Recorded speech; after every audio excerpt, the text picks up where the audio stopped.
Hello everyone and welcome to this week's video. The Church of England is a very confusing beast. It's a complex web of interlocking independent charities and associated missional organisations. Each one has independent but also interdependent financial relationships.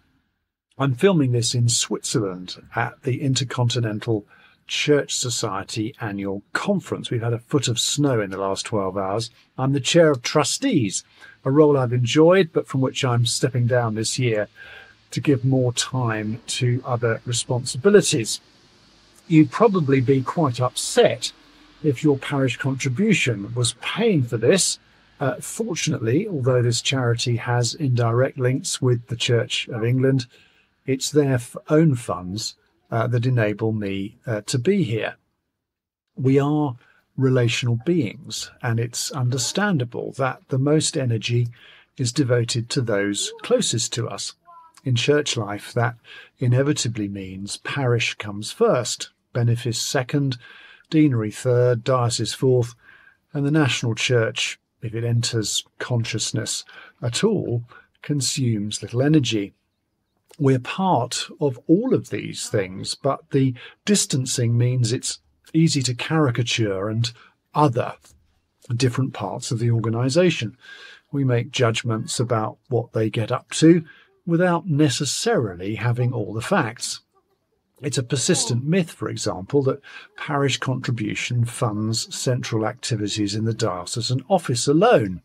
The fact is that parish contribution funds only about 60% of what it costs to provide ministry.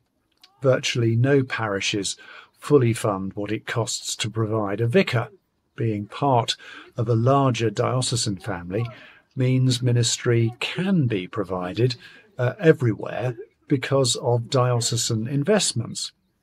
Part of these are because glebe land resources were pooled in the 1970s. Prior to that, there was an injustice. Some parishes had loads of money, others had none. Unsurprisingly, the ones who had loads sometimes still gripe about the loss, but the sharing of resources enables a more equitable distribution of ministry. If it hadn't happened, large swathes of the country would have had no vicars, and small numbers could have been funded for nice holidays in Barbados. Nationally, there is still an inequity. Some dioceses have lots of historic assets, others very few. Parishes are independent charities. That's why the parish contribution is described as a voluntary offer. The contribution to diocesan funds means ministry can be provided. Dioceses are independent charities, but receive some support from the church commissioners for ministry in deprived areas. We make contributions to central funds which are used to pay clergy through a centrally run payroll system. The church commissioners make their own decisions about how to spend their money, independently from dioceses. Now, I recognise continuing disquiet, in part fuelled by erroneous reporting and social media hyperbole, about how they're funding some posts to address racial injustice in the Church of England. If you want some more background, please do watch video 192 that I released on the 21st of March. I do wish we could park that as part of parishes' prayerful consideration of their parish offer for 2025. There is a saying that holding on to bitterness is like taking poison and hoping the other person will die. Threatening to withhold parish offer as a mark of protest has absolutely no effect whatever on the church commissioners. All it does is damage, potentially really seriously, our capacity to provide mission and ministry in our own diocese.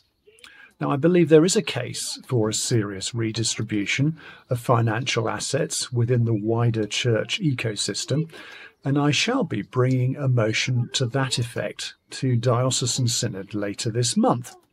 There has been a net transfer of assets from dioceses to the commissioners over the last 30 years or so. And I do believe that needs to be addressed, just as it was in the centralising of Glebland in the 1970s in our diocese. But the heart of our faith is about generosity, not a transactional get-what-you-pay for. We believe that the gospel is the best news for everyone, and the best way it is shared is through local churches with ministers, lay and ordained, encouraging us all to play our part. Ministry is provided not as religious services for those who pay for them, but as part of a bigger vision to proclaim Christ and grow disciples. Now, that's the idea that captured my imagination when the Lord called me into ministry 32 years ago.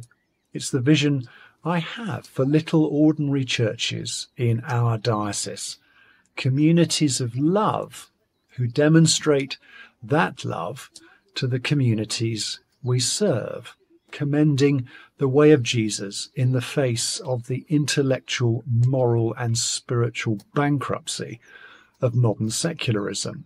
We prophetically live and proclaim Christ is risen as eternal, life-transforming truth. I've always seen my financial giving in that context as a response to the Lord's extraordinary grace to me, a sinner, not as paying for something. As a disciple of Jesus, generosity of money and time is a natural outworking of my way of life. So be peed off with the church commissioners by all means, but please let's hold on to that bigger vision.